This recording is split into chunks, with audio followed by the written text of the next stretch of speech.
being blind and deaf, without this thing right here, I'd be pulling the full Helen Keller. Yeah. And definitely not with as much grace. It's kind of like trying to figure out what's going on in the kitchen through the drive-through speaker. Yeah. It's a bit fuzzy. It's definitely a bit digitized, and it's nothing like the real thing. But I tell you what, the technology today is way better than the alternative. When I first went deaf, it was like I was completely cut off from the outside world. My entire world ended at my fingertips. It was totally dark, totally silent. It was very lonely, very frustrating, very isolating. When COVID happened and, everybody was in quarantine, the lockdowns, everybody was complaining about the isolation. Like, this is nothing. Look at my world. My girlfriend at the time, my wife now, used to write every single letter of every word she wanted to say to me in the palm of my hand. And of course, Army guy, capital block letters. That's how I communicated for almost a year, actually, while I was waiting for the meningitis to clear the infection, and then surgeries to do both ears and get tuned in. And that was a long process. What I learned very quickly on was that 100% blindness also comes with the added bonus gift of a sleep disorder, because my circadian rhythm doesn't reset with sunlight. That internal clock, that sleep-wake cycle doesn't sync up. Yeah. So I got there, and I'm dealing with new sleep disorder and surgeries and doctors and volunteers and nurses and x-rays and all this other stuff. Plus, you're right on the beltway. So we've got elected officials and civil service people coming in, shaking hands, saying thank you, and nonprofits coming in. What do you need? I'm like, I have no idea. And barely a second during the day to think, but I was wide awake all night in my head. And I was mad. Yeah. I was so mad. I was pissed off. I was pissed off at the Army. I was pissed off at the Taliban. I was pissed off at the president. I was pissed off really at myself. Yeah. I was so mad.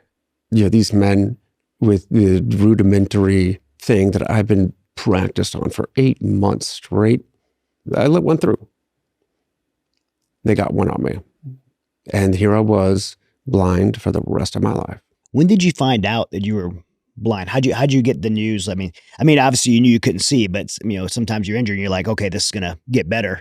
But who informed you? How'd you know, like, I'm never gonna be able to see again? I think I knew it from the get-go, but I didn't want to accept it. Yeah. And the left eye that had the gash in it, they did do a surgery to see if they could save it. And after the surgery, the doctor came in, took the bandage off, and he said, okay, let me, flash this light, and you see if you can see any light. And there was nothing. In fact, I think I told him, because also what was going on were hallucinations. I think I actually told him I might have seen something out of this one, and that eye was gone. Mm-hmm. So it's like memory, right? You have this memory that what you saw before. Those hallucinations, it's just a defense that your brain does. Yeah. It kind of throws up images on what now a suddenly empty canvas. Yeah. I'm not sure why certain images were thrown up there, but it's trying. Your brain's this incredible computer. Yeah. Even today, this is what I do: is I try to piece together my environment from the input I get, and I guess it's assumed that 96% of the information we get in through all of our senses, most of it is through eyesight. So we rely quite a bit, very heavily on eyesight. Just to think about our language. See you later. Watch your step. We don't have alternatives for some of these things. Yeah. But so I found out maybe about 2 weeks after the blast that I'd be blind forever. I guess by then I'd already started accepting it. It was just confirmation. So yeah, I'm kind of stewing in my own anger and regret and remorse and all that. And it was my family, my mom, who would come in, and she's an incredibly strong woman. Years before me, my younger brother, had been through his own traumatic incident, a roadside construction accident, and forever injured, damaged, traumatic. He'd actually been in a coma for months, and for 6 months he had to learn how to walk again, speak again. And she was right there by his side. So when she came into the hospital that first time, she came in, "Hi, honey." And the first thing I could think of was, "I'm so sorry, Mom, for doing this to your other son." And she said, "Oh, honey, not my first rodeo. We're going to be fine." Yeah. So that helped me turn my thoughts around. Then one of my fellow team leaders in the same company had just been injured 2 weeks before me. In fact, while I was home on my R&R, we were in the DC area, and I heard about his injury, and I was the first one to see him come out of ICU, Kyle Vickers. And they wouldn't tell me what his injury was. So, of course, confidentiality. But they said you could wait in his room. He'll be out of ICU soon. So go in there, and they have those like care package clothing on one of the chairs beside his bed, and it was like a hoodie, sweats, t-shirt, shorts, and one shoe. And when they wheeled him in, you could see under the sheet, there's just one leg.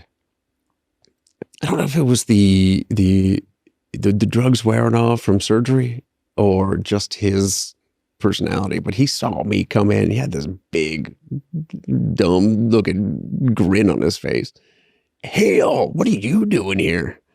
You're supposed to be in Afghanistan." "I came all the way to see you, buddy."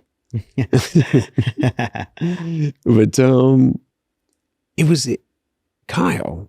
It helped me get through mine, so to speak, dark time. Because he just had the kind, the kind of personality. It's like, "Dude, the blast get me. I think I kicked myself in the face." You can't help but laugh. I wanted to be pissed off. And then, there's 2 weeks later, I'm in the hospital just down the hall from Kyle, and he comes wheeling in. He's like, "Dude, give me your hand." "Why?" Text, just like operators, they could have quirky, sense of humor. Yeah. And he grabs my hand and he puts it right under his chin. He goes, "Feel that? It's 2 weeks of growth." Right? Unheard of. And he goes, "Yeah, apparently the Marine EOD techs here have this liaison, this attache guy, a representative from the Marine Corps. And as soon as they come out of surgery, he asks, 'How are you doing?' If they say fine, he hands them a razor and say, 'Get back in regs.' We don't have that, dude. It's driving him crazy. You got to grow your beard out." So, of course, with him and my mom, and I just started thinking again, about all the other warriors. Mm-hmm. Yeah, all those service members up and down the halls. They're going through their own personal battles. Who am I to say that I have this monopoly on pain? Who am I to say that my injury or my situation is too hard? It's harder than anybody else's, and that I have a good excuse to quit. I don't. Right. With those excuses taken away, it's my responsibility. I'm responsible to my family. I'm responsible to the Army and all the other service members. They're fighting the fight, and I'm still a soldier. I'm still sergeant. I'm still an EOD. I wear these hats, right? Yeah. And I still have to live up to those roles. I'm still a father, and I can't just say, what kind of example would I be setting for my son if I said I quit? And that's when I decided that if I was going to be blind for the rest of my life, I was going to be the best damn blind Aaron Hale I possibly could.